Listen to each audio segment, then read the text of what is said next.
Jumpa kembali di channel Om Bayu Putra. Pada kesempatan kali ini saya akan membuat video pembelajaran untuk peserta didik saya yang ada di SMP Negeri 3 Murung, khususnya untuk kelas 7.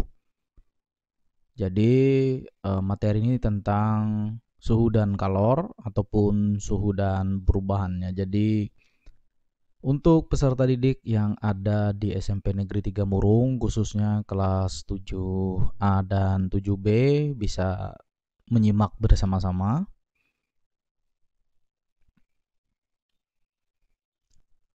Di sini kita langsung masuk ke peta konsepnya tentang materi suhu dan kalor. Kita bisa melihat secara bersama-sama yaitu tentang suhu dan kalor. Nah, suhu dan kalor ini dia yang pertama kita masuk ke bagian suhu. Jadi suhu ini bisa diukur dengan alat ukur yang bernama termometer. Termometer ini memiliki 4 skala, yaitu Celcius, Kelvin, Reaumur, dan Fahrenheit. Setelah itu, suhu juga mengakibatkan pemuaian. Setelah itu pemuaian juga akan dialami oleh zat padat, zat cair, dan zat gas. Untuk kalor sendiri, kalor ini juga mengalami proses yaitu yang dinamakan dengan perpindahan kalor. Perpindahan kalor ini juga dibagi menjadi 3, yaitu konduksi, konveksi, dan radiasi. Selanjutnya, kalor juga akan mempengaruhi yaitu perubahan suhu dan perubahan wujud. Selanjutnya, kita langsung masuk ke materi tentang suhu.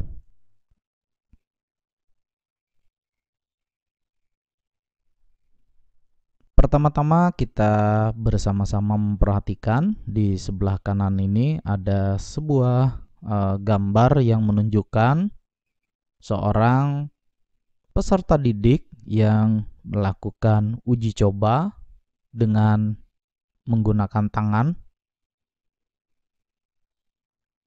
tangan kanan dari peserta didik ini dimasukkan ke air hangat, walaupun tulisannya di sini air panas, jadi jangan dicelupkan tangan kita ke air panas, jadi cukup dengan air hangat saja.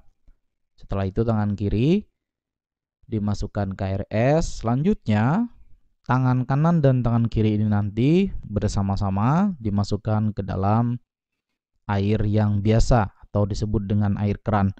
Nah, jadi ini nanti bisa kalian coba nanti di rumah untuk membedakan antara suhu yang panas, dingin dengan yang biasa. Silahkan nanti dicoba sendiri di rumah. Nah, selanjutnya di sini mari kita belajar bersama-sama. Jadi suhu dan pengukurannya. Ketika tangan kita dicelupkan ke dalam air dan yang selesai direbus, ditunggu beberapa saat airnya, setelah itu kita akan merasakan panas pada tangan kita. Demikian pula saat kita memegang es, jadi yang terjadi pada tangan kita juga akan merasakan yang namanya dingin. Dalam kehidupan sehari-hari tentunya untuk panas dan dingin ini biasa kita gunakan untuk menjelaskan derajat suhu suatu benda. Suatu benda dikatakan panas kalau dia memiliki suhu yang tinggi, demikian juga suatu benda dikatakan dingin jika dia memiliki suhu yang rendah. Kalau misalkan diberikan contoh tadi pada air, kalau misalkan air yang baru mendidih, tentu saja air itu akan panas. Kalau misalkan kita memegang batu es itu tentu saja kalau kita pegang menggunakan tangan kita, dia akan terasa dingin. Nah, sekarang apa yang dimaksud dengan suhu? Jadi suhu merupakan salah satu besaran pokok yang sering kita jumpai dalam kehidupan sehari-hari. Pada saat siang hari tentunya kita juga sering merasakan panas karena terik dari matahari. Nah, sebaliknya kalau misalkan di malam hari juga akan terasa dingin. Kalau misalkan kita dekat api, juga api akan terasa panas, sedangkan kembali lagi ke es tadi, es itu terasa dingin. Nah, suatu benda dikatakan panas, berarti suhu ataupun benda tersebut memiliki suhu yang tinggi. Demikian juga kalau misalkan kita memegang benda yang dingin, berarti benda tersebut memiliki suhu yang rendah. Nah, jadi suhu menyatakan ukuran tingkat atau derajat panas atau dinginnya suatu benda. Nah, pada umumnya tangan atau kulit kita itu bisa membedakan antara panas dan dingin. Tetapi pada tangan atau kulit kita yang digunakan sebagai alat ukur tadi, yang maunya kita bisa merasakan panas dan dingin itu, dia tidak bisa memberikan data yang kualitatif. Nah, jadi kalau kita hanya menggunakan tangan untuk menentukan panas dan dingin itu tadi, jadi data itu yang dihasilkan yaitu yang bersifat kualitatif dan akan berbeda pada setiap orang. Contoh, kalau misalkan si A memegang air hangat, si A mengatakan, "Oh, panas ini." Tapi kalau si B yang memegang air hangat tersebut, dia mengatakan, "Oh, ini sudah tidak terlalu panas." Jadi, antara si A dan si B tidak sama dalam penentuan untuk suhu suatu benda. Di sini tadi dicontohkan air. Si A mengatakan panas, yang si B mengatakan ini sudah tidak terlalu panas. Itu sebagai contoh saja. Nah, selanjutnya untuk mendapatkan data yang secara kualitatif yang menghasilkan nilai, maka diperlukan alat ukur untuk mempermudah kita untuk mendapatkan nilai suatu suhu tadi. Nah, alat ukur yang bisa kita gunakan untuk mengukur suhu itu dinamakan dengan termometer.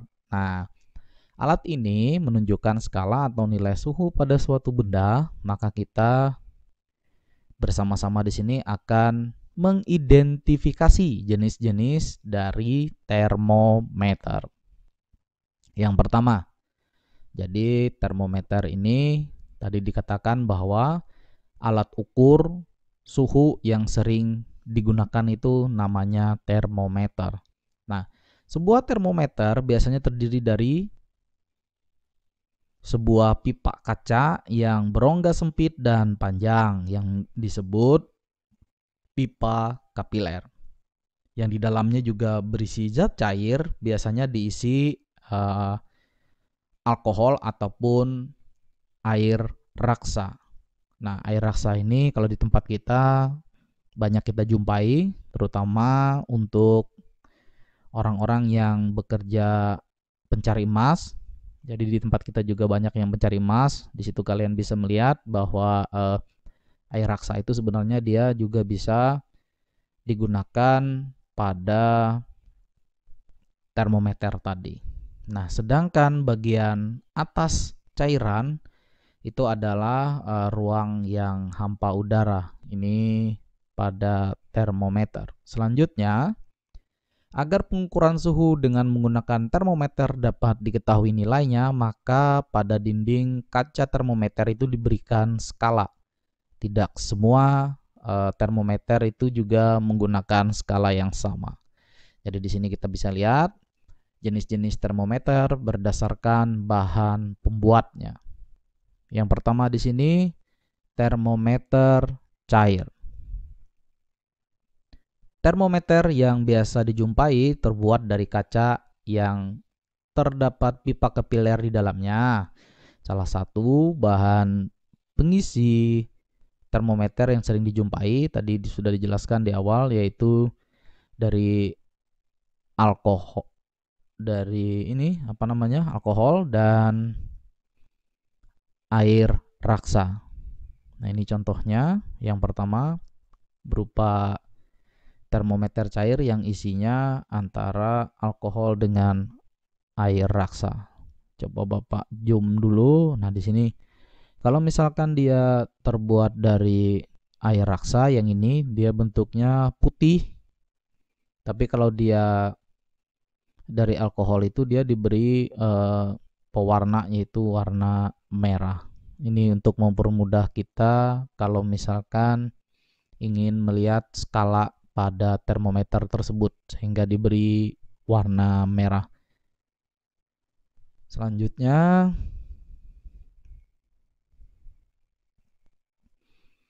nah di sini raksa ini memiliki keistimewaan daripada alkohol. Yang pertama yaitu dia mengkilat dan cepat bereaksi terhadap perubahan suhu.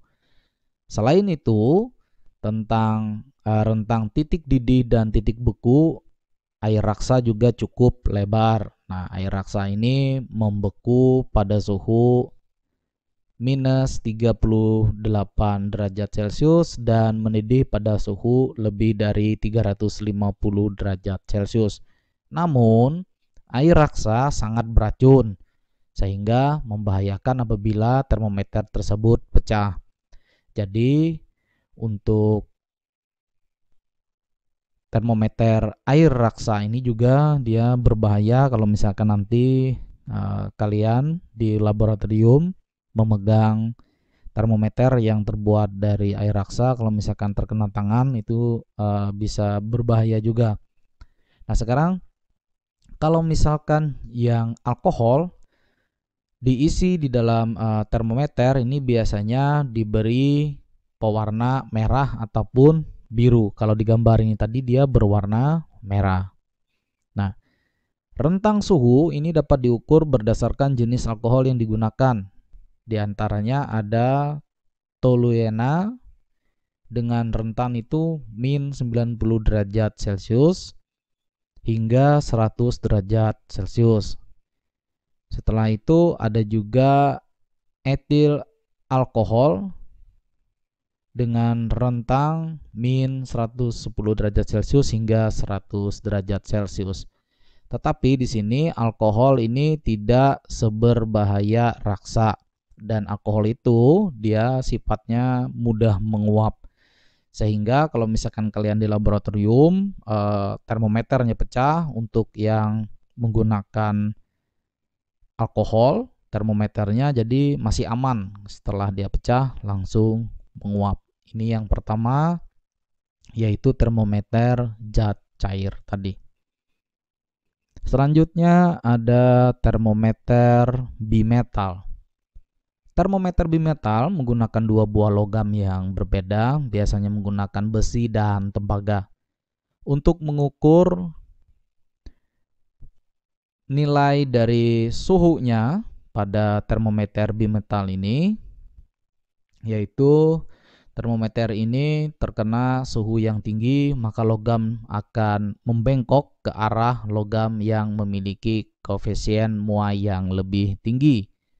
Sebaliknya, jika termometer terkena suhu yang rendah, maka logam akan membengkok ke arah logam yang memiliki koefisien muai yang lebih rendah. Nah, termometer bimetal ini merupakan alat yang terdiri dari dua buah logam dengan koefisien muai yang berbeda, yang direkatkan satu sama lain. Termometer bimetal dibuat berdasarkan prinsip kerja bimetal.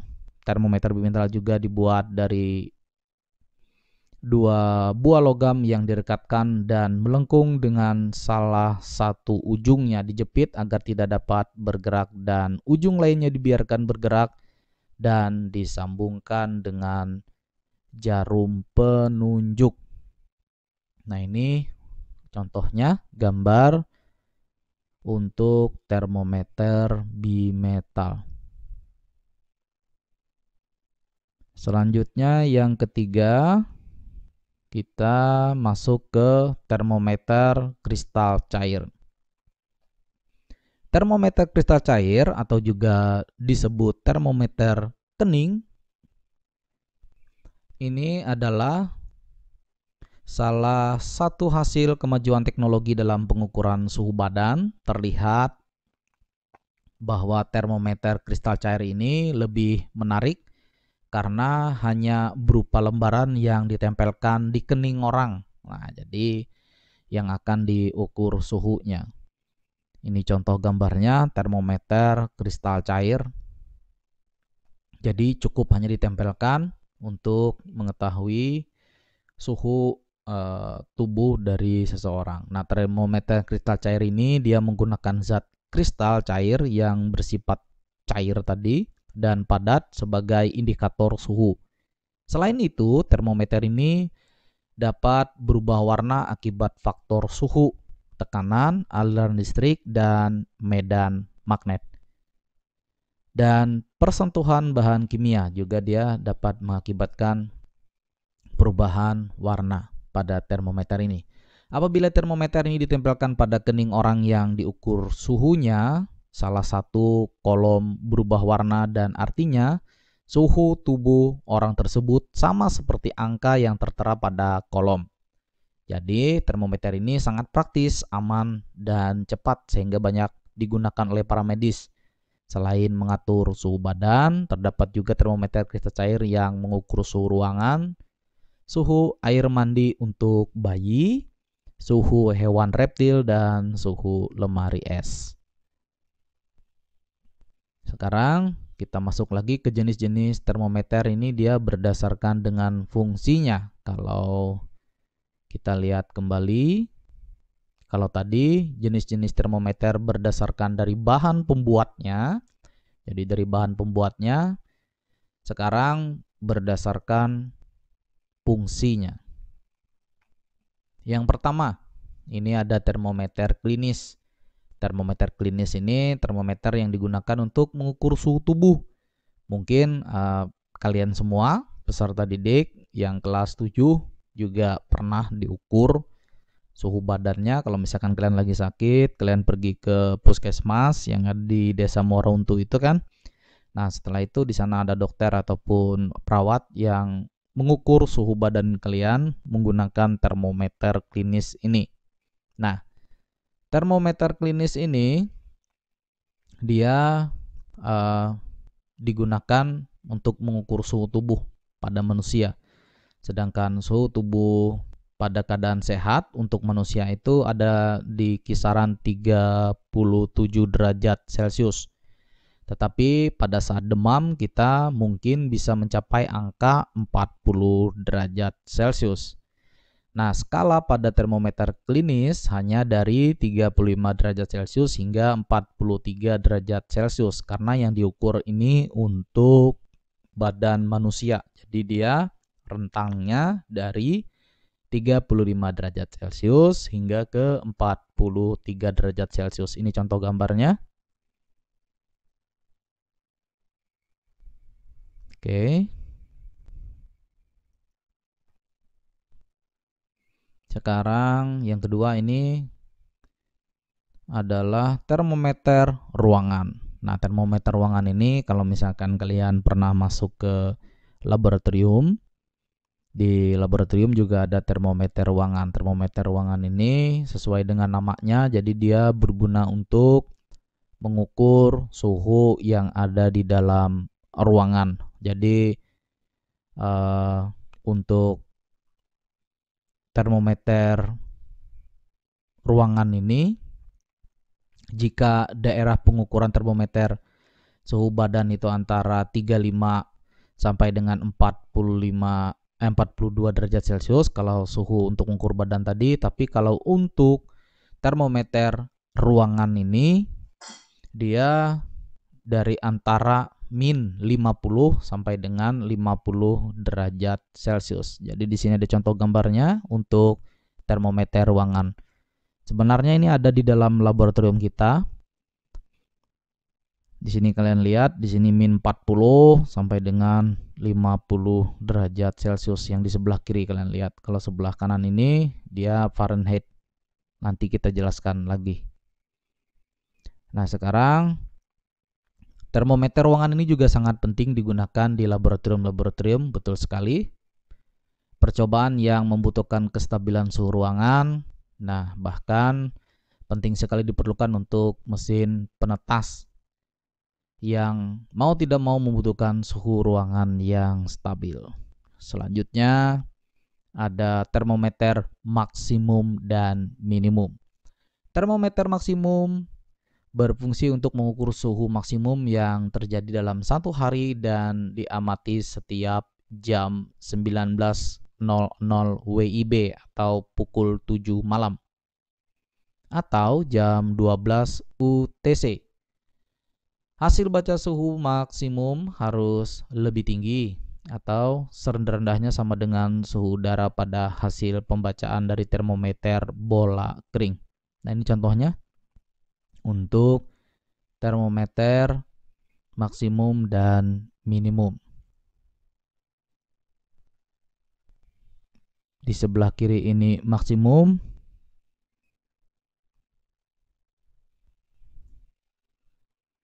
mohon maaf, yang sebelah kanan ini maksimum, yang sebelah kiri ini minimum. Selanjutnya, nah di sini ada yang keempat yaitu termometer laboratorium. Termometer laboratorium ini jadi banyak sekali terdapat di laboratorium kita. Kalau tidak salah itu ada kurang lebih 10 sampai dengan 15 termometer yang ada di laboratorium kita.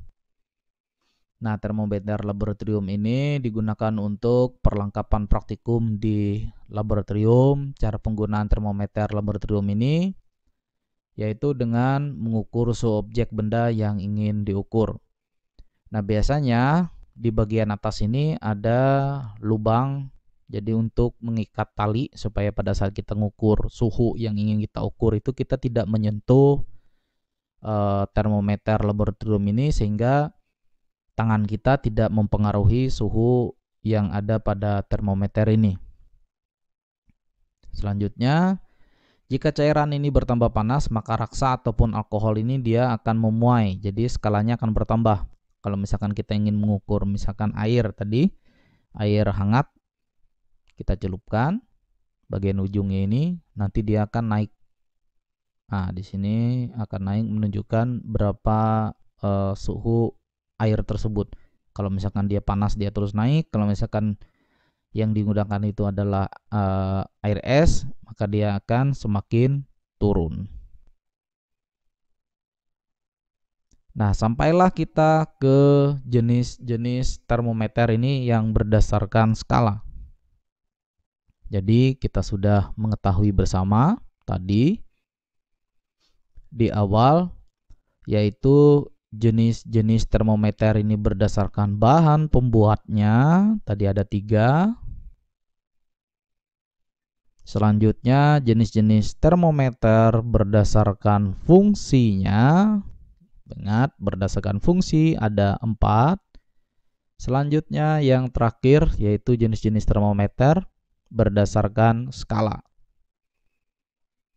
Di sini kita lihat dulu.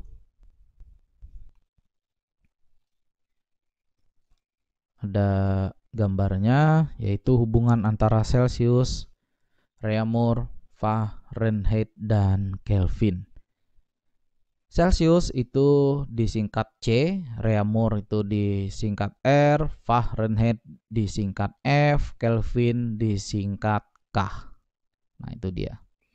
Selanjutnya termometer Celsius dengan titik tetap atas dan bawah, titik tetap suhunya yaitu 0 sampai dengan 100.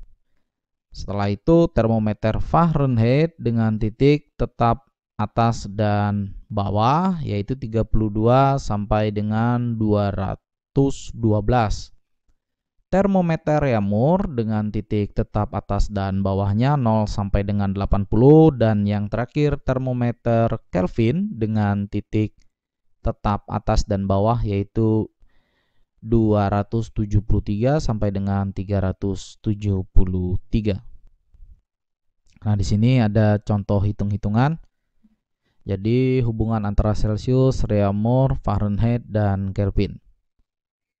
Jadi sesuai tadi, disingkatnya hanya diambil dari nama depannya saja. Kalau Celsius dia C, kalau Reaumur itu R, Fahrenheit itu F, Kelvin itu K. Jadi perbandingannya 100 banding 80 banding 180 dan banding 100, atau diperkecil lagi 5 banding 4 banding 9 banding 5.